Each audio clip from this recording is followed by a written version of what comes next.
Let's make hummus without chickpeas. Let's do it. לנגב. This is what we do.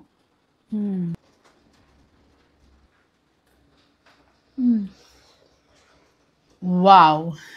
Let's use my favorite small food processor. Let's put 2 garlic cloves. And instead of chickpeas, I'm going to use beans. I'm going to drain them and wash them. Into the food processor.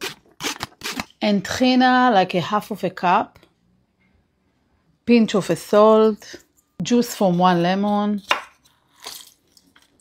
Tablespoon of olive oil. Some cold water. I'm going to start to blend it and then I'm going to add the water slowly. Let's do it. I'm going to add some water. Wow, so creamy. Now we're going to plate it.